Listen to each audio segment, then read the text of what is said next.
अस्सलाम वालेकुम दोस्तों। तो अब मैं मौजूद हूँ सऊदी अरब के शहर रियाद, जो इनका कैपिटल है, उसके एयरपोर्ट पे। तो आज मैं आपको एयरपोर्ट का दिखाता हूँ और साथ ही आपको बताता हूँ कि मेरे साथ एयरपोर्ट पे क्या हुआ है। पहले तो चलते हैं, मैं आपको दिखाता हूँ एयरपोर्ट। एयरपोर्ट खैर इतना बड़ा भी नहीं है।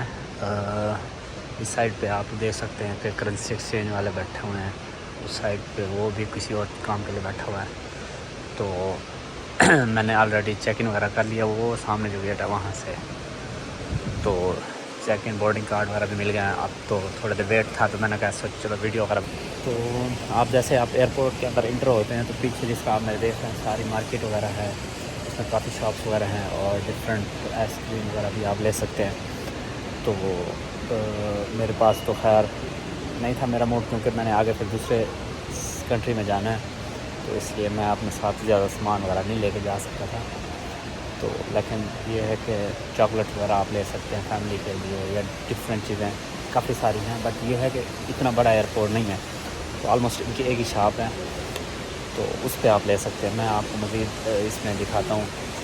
तो इसमें ये देखें, ये डिफरेंट है, इनके प्रोडक्ट वगैरह हैं। उसके बाद ड्यूटी फ्री प्रोडक्ट्स जितने भी हैं। तो ये फ़्लाइट भी तकरीबन 23 नंबर गेट की मैरिट्स की है, तो आप वो देख सकते हैं। इसके अलावा जो मेरी फ़्लाइट है वो भी है मस्कत के लिए। तो मस्कत में कुछ दिन का स्टे है, फिर उसके बाद मैं अब जाना है मनीला में।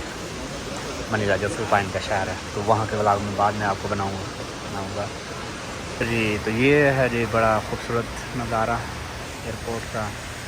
यहाँ पे ये अराइवल है, जो कि लोग पहुँच रहे हैं, और हम लोग उससे ऊपर आई थिंक सो के फर्स्ट फ्लोर है, तो उसके ऊपर है, उस पर डिपार्चर है। तो यहाँ पे आप देख रहे हैं बड़ा प्यारा उन्होंने स्प्रिंग टाइप बनाया हुआ है। मैं आपको उस साइड पे लेके जाता हूँ कि उस साइड पे क्या है। इस साइड पे भी सेम उस तरह गेट सी हैं जिस तरह ये मेरे सामने है इत्तेहाद वालों का। तो ये अबू धाबी जाएगी और इस तरह सारे वो सीक्वेंस के पास जाते जाते हैं गेट। तो हमारा 24 नंबर गेट है। अच्छा, ये फूल दूर से तो मुझे नकली लग रहे थे, लेकिन अभी मैंने आके देखा तो बड़े ये असली फूल हैं। तो अभी इधर वेट करते हैं। अच्छा, तो यहाँ पे जो एक मुझे बड़ा इशू हुआ है वो ये हुआ है कि मतलब कि जब मैं इधर पहुँचा हूँ एयरपोर्ट पे, तो मैं निकला था मदीना से तकरीबन रियाज जो है 850 किलोमीटर है। तो मैं उधर तकरीबन 11:30 निकला था और ऑलमोस्ट 9 साढ़े 9 पहुँचा हूँ। तो इसका मतलब है कि आप अंदाज़ा लगाएं कि 10 घंटे से ज़्यादा। तो लेकिन ये है कि मैंने चूज़ की थी वो छोटी शाज़ोर टाइप, मतलब अब बस तो वो इससे मज़ीद ज़्यादा टाइम लगाती है, तो आलमोस्ट तकरीबन 13 से 14 घंटे लगाती है। तो वो फिर आप अपने टाइम का मैनेज कर लें। तो जब मैं इधर पहुंचा तो उन्होंने मुझे बताया कि भाई आपके जब आपको उसने सारी चीज़ें चेक की, मेरे पास था वीज़ा भी था फ़िलिपाइन का, उसके बाद चाइना का भी वीज़ा था, रिटर्न टिकट भी थी, और इसके अलावा मेरे पास वो भी था, क्या बोलते हैं कि सारा कुछ मतलब कंप्लीट था। लेकिन जब मैं इधर आया हूँ तो मुझे पता चला है कि यहाँ पे कोई ई कोड है, मतलब QR कोड होता है, वो ज़रूर है। तो मुझे तो बड़ी परेशानी हो गई कि ये तो इस चीज़ का तो मुझे आइडिया ही नहीं था, क्योंकि पहले तो कभी इसकी ज़रूरत नहीं थी, ना ही मैंने थोड़े बहुत वीडियोज़ वगैरह देखी हैं तो उसमें भी नहीं था, किसी ने भी मेंशन नहीं किया हुआ था। तो मैंने उससे पूछा कि ये किस तरह होगा, तो उसने बताया कि भाई ये तो आपको ऑनलाइन अप्लाई करना होगा। तो जब मैं पहुंचा हूँ उस टाइम तकरीबन आलमोस्ट रात के 2 बज रहे थे। तो मुझे तो एकदम यही लगा कि भाई फ़्लाइट को मैं नहीं जा सकता, और फिर मैंने दूसरी टिकटें वगैरह चेक करना देखना शुरू कर दी कि यहाँ से डायरेक्ट मैं जाता हूँ चाइना। क्योंकि मेरे पास मैंने वो कोड तो खोल लिया था जो उन्होंने मतलब वेबसाइट मुझे बताई थी जहाँ से कोड आप ले सकते हैं, लेकिन जब मैंने वो फॉर्म वगैरह फ़िल किया तो वहाँ पे पेमेंट थी ऑनलाइन, तकरीबन कोई $40 की पेमेंट थी। तो वो मतलब मेरे पास ऑप्शन नहीं था किस तरह पेमेंट की जाए, क्योंकि मेरे पास तो है चाइना का अलीपे और वीचैट वगैरह, तो उसमें तो ऑप्शन नहीं था, उसमें सिर्फ वीज़ा का था। तो छोटे भाई को मैंने कॉल किया, लेकिन जिस तरह आपको पता है कि वो भी इधर ही आया हुआ था सऊदी अरब में, तो 2 बजे तो वो ज़रा सोया हुआ था। मैंने उसको 1-2 कॉल्स किए हैं, और मज़े की बात ये है कि उसमें मतलब मेरे पास सिर्फ उसको वीचैट नंबर था, सिम का नंबर क्योंकि कभी ज़रूरत नहीं पड़ी, तो मेरे पास था ही नहीं। तो मैंने बिल्कुल उम्मीद छोड़ दी थी। फिर इससे पहले थोड़ी देर पहले मेरा एक दोस्त है अहमद, लाहौर में है, तो आजकल वो दुबई गया हुआ था। अच्छा, उससे मेरी बात हुई तो उसको कॉल क्या मैसेज पे मैंने किया, तो उसका फ़ौरन जवाब आ गया। मैंने कहा यार अर्जेंट एक पेमेंट करनी है, अगर तेरे पास पड़ी है तो। कहता हाँ चलो मैं कर देता हूँ, तो उसने भेज दिया। अब वो पेमेंट तो हो गई, लेकिन अब इशू क्या आ रहा था कि जो मैंने होटल बुक किया था उसकी इन्फॉर्मेशन नहीं आ रही थी वेबसाइट पे, तो वो कंप्लीट का नहीं आ रहा था कि भाई आपका जैसे ही आपकी एप्लीकेशन कंप्लीट होगी तो फिर ही वीज़ा प्रोसेस स्टार्ट होगा। तो 98% पे जाकर रुक गया। फिर मुझे समझना है कि ये क्या इशू है, क्यों कंप्लीट नहीं हो रहा और क्या हो सकता है इसका। तो इस चीज़ का फिर मैंने उम्मीद छोड़ दी, लेकिन बाद में फिर मैंने एक बार सोचा कि चलो फिर एक बार ट्राई करता हूँ। तो उसमें यह था कि मैंने विजिटर की जगह उनका रेजिडेंट उस पर क्लिक किया हुआ था कि मतलब मैं उनका लोकल रेजिडेंट हूँ, तो इस वजह से भी वो 98% पे रुका हुआ था। जैसे ही मैंने वो किया तो 100% हो गया। अब वो 100% करने के बाद ऑलमोस्ट 1 घंटा लगता है आपको उसमें कंप्लीट करने का, मतलब वो QR कोड आने में। तो इतनी देर में मैंने वेट किया और शुक्र है कि फिर आ गया। तो जैसे ही आया फिर मैं डायरेक्ट आया फिर बोर्डिंग वाले के पास। अब बोर्डिंग वाले के पास आया, उसको कोड दिखाया, उसको फिर समझना है कि भाई मैं हूँ पाकिस्तानी, जा फ़िलिपाइन रहा हूँ, और उसके बाद एग्ज़िट वहाँ से चाइना से करना है। और वीज़ा मैंने लास्ट टाइम जब चाइना में था तब लगवाया था 30 जून से ऑलमोस्ट, तो 30 जून को था और मेरा एक्सपायर होना था 19 सितंबर को। तो आज 20 अगस्त की डेट थी। तो अब वो फिर उसने सारा पासपोर्ट चेक कर लिया। उसको मैंने भी बता दिया कि मैं पहले फ़िलिपाइन नहीं गया, क्योंकि मेरे उस वीज़े पे सिंगल एंट्री थी। तो मैंने कहा नहीं गया। उसको फिर मतलब समझना है, जो इमिग्रेशन ऑफिसर था, तो उसने एक और को बुलाया, तब जाके कुछ मेरा आइडिया हुआ। और फिर उसके बाद उसने मुझे बोर्डिंग पास इशू किया। बोर्डिंग पास करने के बाद उसके बाद इधर आया, आ गया इमिग्रेशन के पास क्लियरेंस वगैरह के लिए लगेज की। तो उसने पूछा अंदर कुछ है, मैंने कहा अंदर बैटरी वगैरह कुछ भी नहीं है, ऐसी कोई चीज़ ऐसी नहीं है। उसने कहा ठीक है। और इसके अलावा उन्होंने चेक वगैरह कुछ भी नहीं किया और जाने दिया। तो ये था मेरे साथ जो वाक़या। और इसके अलावा शुक्र है कि अभी बोर्डिंग हो गई है, तो बोर्डिंग का पास मिल गए हैं। तो अभी हम वेट कर रहे हैं जहाज़ का। तो जहाज़ का वेट करते हुए मैं फिर आपको मज़ीद दिखाता हूँ एयरपोर्ट का क्या सीन है। ये देखें, ये जो इनका पुराना है रिवाज वगैरह, बड़ा ज़बरदस्त किस्म के बोर्ड वगैरह और झंडा लेके अरबी ड्रेस। उस साइड पे भी जगह है, ये पता नहीं अब इस जगह पे है। ये इनकी बिल्डिंग काफ़ी ज़्यादा प्यारी है। तो ये पता नहीं वाइट्स क्या है, क्रीम होगी कोई, और ये सारी क्रीम ही है, तो आप इसको ले सकते हैं। अच्छा, मुझे नई मेडिसन है, वोल्ट्राल पड़ी है, पैनाडॉल काफ़ी सारी पड़ी हुई हैं। तो हमें तो इनमें से कोई चीज़ ज़रूरत नहीं है। यहाँ पे पानी है। इनकी बोर्डिंग स्टार्ट हो गई है जी, इथोपियन एयरलाइन। यहाँ पे आप काफ़ी भी इंजॉय कर सकते हैं, कैफ़े काफ़ी के नाम से।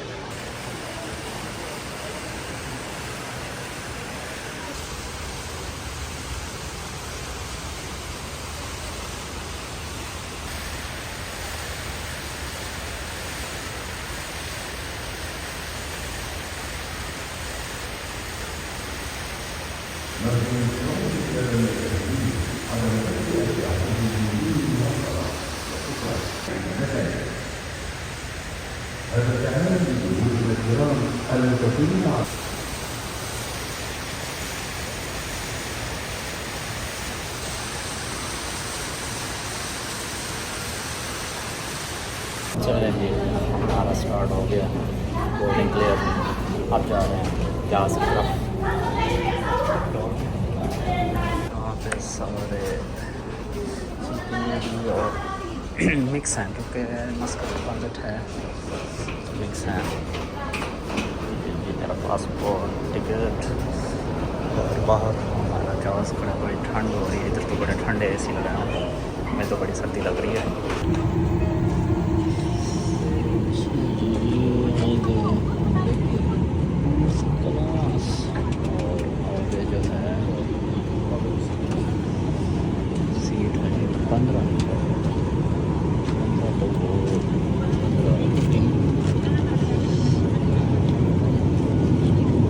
इस टाइम हम लोग हैं मस्कत के एयरपोर्ट पे। मैं मस्कत एयरपोर्ट आपको थोड़ा सा दिखाता हूँ। तो मस्कत का बहुत बड़ा एयरपोर्ट है और काफ़ी अच्छा है। तो अभी क्योंकि हमारा जो गेट नंबर था पहले था 12, अब वो चेंज कर दिया है। तो अब देखते हैं किस साइड पे है। ये भी सारी आवाम उधर ही जा रही है, देखते हैं किस साइड पे जाना है हम लोगों ने।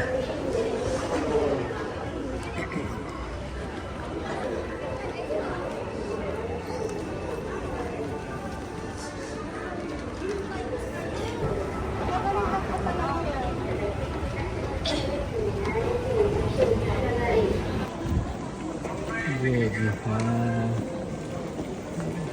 मैं इसके बैग इस साइड पे बड़ा प्यारा लाइटिंग रखी हुई है। मैं आपको दिखाता हूँ। तो सामने काफ़ी किस्म के यहाँ पे बैठने की जगह भी बड़े बड़े किस्म के सोफे वगैरह रखे हुए हैं इन्होंने, और आप इधर बैठ के आराम वगैरह भी कर सकते हैं। ये देखें जी,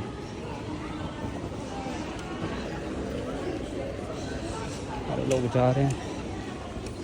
यहाँ पे भी 30% ऑफ लगा हुआ है। तो यहाँ पे फ्री वाईफाई का सैम्बल दे रहा है, तो आप वाईफाई भी यूज़ कर सकते हैं। काफ़ी बड़ा एयरपोर्ट है। हमें तकरीबन 5-6 मिनट हो गए पैदल चलते चलते, और अभी तक तो कोई नामो निशान नहीं आया गेट पर। बट ये है कि ये चीज़ मुझे अच्छी लगी कि इन्होंने जिस तरह ये देखिए बैठने की जगह काफ़ी सारी बनाई हुई हैं, वरना आमतौर पे जहाँ पे सिर्फ आपकी बोर्डिंग होनी होती है वहाँ पे बैठने की जगह होती है, इसके अलावा नहीं होती। तो यहाँ पे ये काफ़ी जगह, ये भी ड्यूटी फ्री शॉप्स आ गई।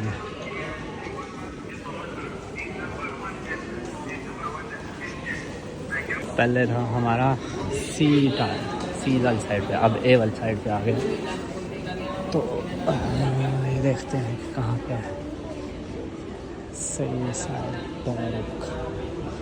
इस साइड पे जाते हैं। ये कलर मुझे बड़ा अच्छा लगता है, इन्होंने जो सेटिंग की हुई है ना, ब्लू और खजूर के दरख्तों की मैचिंग की हुई है। और दरख्त पता नहीं ये अभी असली है या नकली है, बट बड़े प्यारे हैं। नीचे पत्थर रखे हैं। तो चलिए जी, हाँ मुझे थोड़ी सर्दी लग रही थी तो मेरे पास और तो कोई था नहीं, ये मैंने शर्ट वगैरह पहन ली है। बाहर तो काफ़ी ज़्यादा टेम्परेचर 31+ है। तो मैंने तो यही सोचा था कि बहुत सर्दी होगी, गर्मी होगी, तो इसके कोई भी अपर वगैरह नहीं लेके आप। लेकिन जैसे ही हम लोग एयरपोर्ट के अंदर दाखिल हुए हैं, एयरपोर्ट में ऐसी बहुत ज़्यादा तेज़ चलाए हैं, मुझे तो बड़ी सर्दी लग गई। फिर उसके बाद ठंडा पानी वगैरह भी जूस वगैरह भी लिया, उससे भी हो सकता है काफ़ी ज़्यादा ठंड लगना शुरू हो गई है। तो कोई नहीं, उधर ये टेम्परेचर ठीक होना है, 31 तक होना है, कोई मसला नहीं है। एयरपोर्ट तकरीबन ही सेम टू सेम है, ये दरमियान में लिफ्ट लगी हुई हैं। ये आपको बड़ा जल्दी फासला कवर करा देती हैं। ये वाली लिफ्ट है, आप आपको आराम से लेके जाती है। हमारा गेट आ गया A9, भी बढ़ती जा रही है। ये सारी लाइन लगी हुई है जी, ये और यहाँ पे हमारा गेट है। अच्छा, यहाँ पे आप सोवेनियर वगैरह भी ले सकते हैं। ये देखें, ये इन्होंने आधा ऊँट बना के बिठाया हुआ है। इस साइड पे क्या है, गारमेंट्स हो गया जी, और क्या है, और खाने वगैरह की चीज़ें हैं इसमें। Global duty free. यहाँ पे देखें, ये चीज़ मुझे अच्छी लगी इनकी। हम लोग ऑलरेडी तीसरे गेट पे जा चुके हैं और अभी तक पता नहीं है कि किस जगह पे हमारी है उसमें।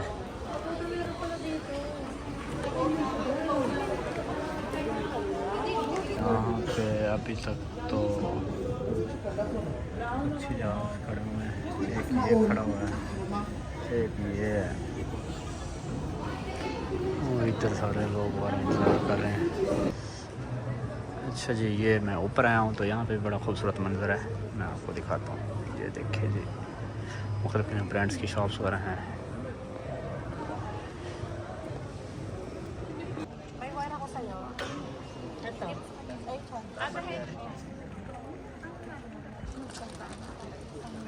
ये हमारी फ़्लाइट हो गई लेट, तो कंपनी वाले ने हमें दिए रूम वगैरह, तो रूम में जाके देखते हैं कैसा रूम है। फिर I think at the last या मे बी लाइक 644, तो चल के देखते हैं। फिर खाने का भी दिया है, तो चले, हमें भूख भी लगी हुई थी, चलो तो उनका खाना भी इंजॉय करते हैं।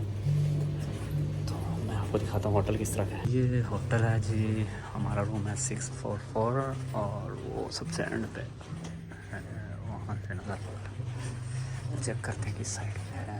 इस साइड पे एरो दिखा रहा है।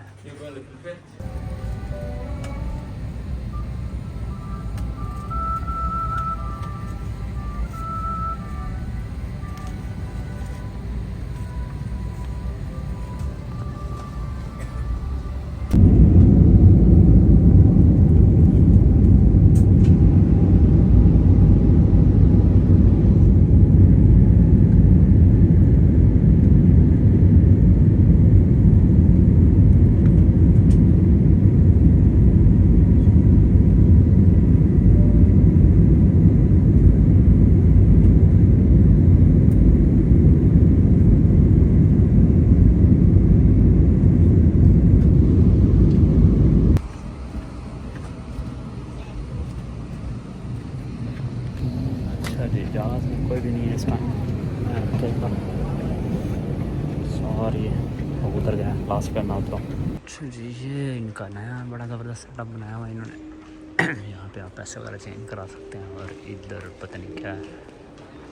ये तो मुझे वो देख के ना गेम याद आ गया, मूवी, कोरियन ड्रामा मूवी नहीं है, कोरियन ड्रामा, उसमें।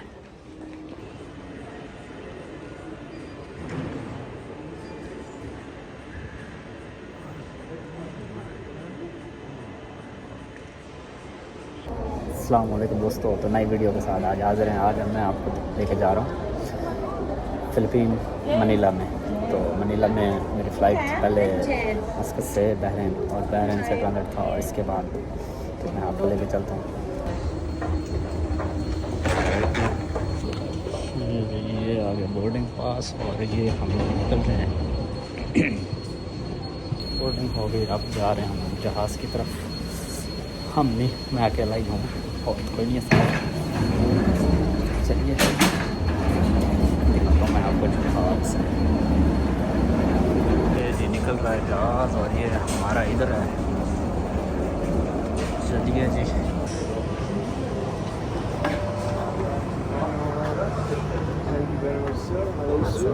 Thank you.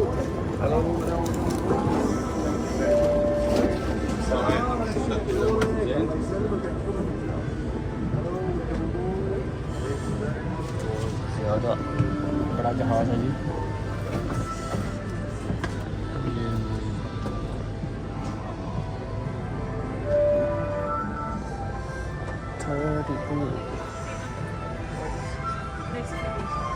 Thirty two For 32 is window seat. That's okay, thank you. window seat. 32A. You'll be here by the window. Okay, thank you. अच्छा जी, तो ये आ गई coke, coffee, chicken, bread, yogurt, rice, sweet dish, पानी, और ये इस तरह का सीन है जी।